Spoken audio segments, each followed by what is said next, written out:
Hello friends, જય સ્વામિનારાયણ. સ્વાગત છે તમારે નવા બ્લોગમાં. આજે આપણે બ્લોગિંગની શરૂઆત થાય છે 5:30 વાગ્યાની. આપણે ગામડેથી આવી ગયા છે રાજકોટ. બરોબર, મારે ગામડે તો એક જ દિવસ આપણે જવાનું હતું, લગ્ન હતા એટલે પછી બીજા દિવસે મારે નીકળવાનું હતું, એટલે ટોટલ 2 દિવસ આપણે લાગેલા બરોબર ગામડે. કેમ કે આજે સાંજે નીકળે તો કાલે અહીંયા પહોંચીએ, પછી એ લગ્ન હતા એ પૂરા કરી અને પછી પાછું બીજા દિવસે સાંજે નીકળવાનું હતું.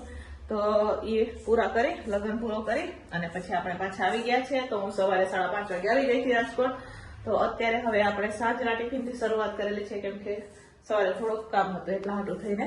તો સાંજના ટિફિનમાં આજે અમે બનાવી રહ્યા છીએ વટાણા બટેકાનું શાક, ભાખરી અને ખીચડી. આવું મેનુ તો મેં ક્યારેય આપ્યું નથી, એટલે પહેલી વાર આપણે વટાણા બટેકાનું શાક, ભાખરી અને ખીચડી આપી રહ્યા છે. તો ચાલો વિડીયો છેલ્લે સુધી જોજો, અને જો તમને અમારા વિડીયો ગમે તો લાઈક, શેર, સબસ્ક્રાઇબ કરી દેજો.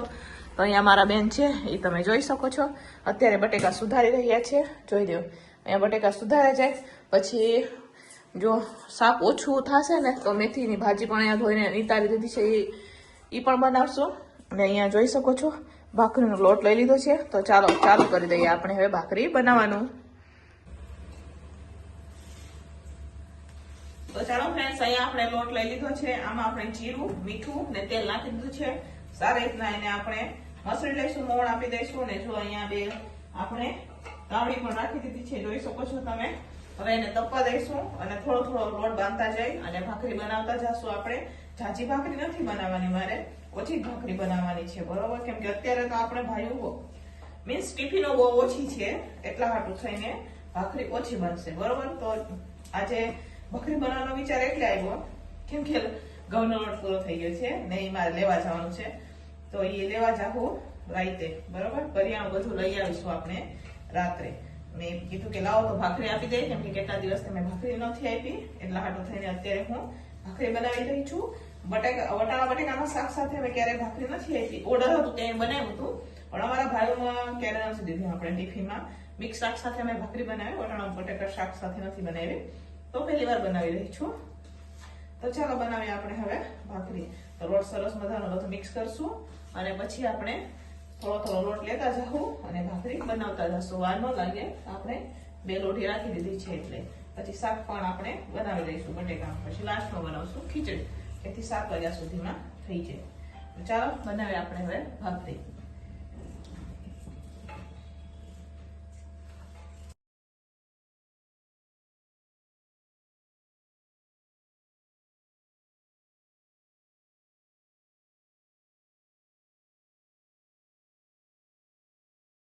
તો ચાલો ફ્રેન્ડ્સ, અહીંયા હવે આપણે ભાખરી બનવાનું ચાલુ થઈ ગયું છે, જોઈ શકો છો તમે.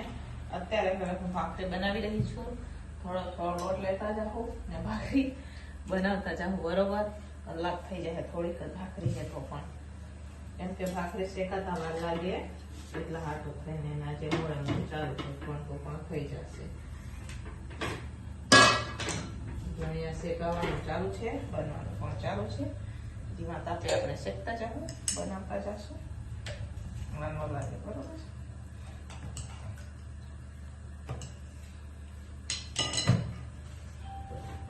થઈ જશે, જોઈ શકો છો તમે. અત્યારે આપણે ઓછી ભાખરી બનાવેલી છે, કેમ કે ઓછી ટિફિનો છે એટલા હાટું થઈને.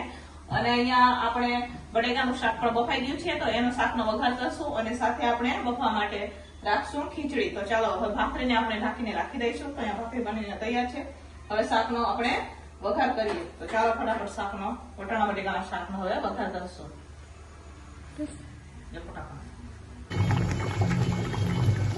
ચાલો રામદેવ પછી આપી દેમ પડે છે. તો ચાલો ફ્રેન્ડ્સ, ફાઇનલી હવે શાકનો વઘાર થઈ ગયો છે, જોઈ શકો છો તમે. અહીંયા ગ્રેવી પણ પાકી ગઈ છે. હવે જે બટેકા બાફીને રાખેલા છે, બટાકા વટાણા, એ નાખી દઈશું અને થોડીક વાર પાકવા દઈશું. મસાલા કરી લઈશું આપણે ઉપરથી.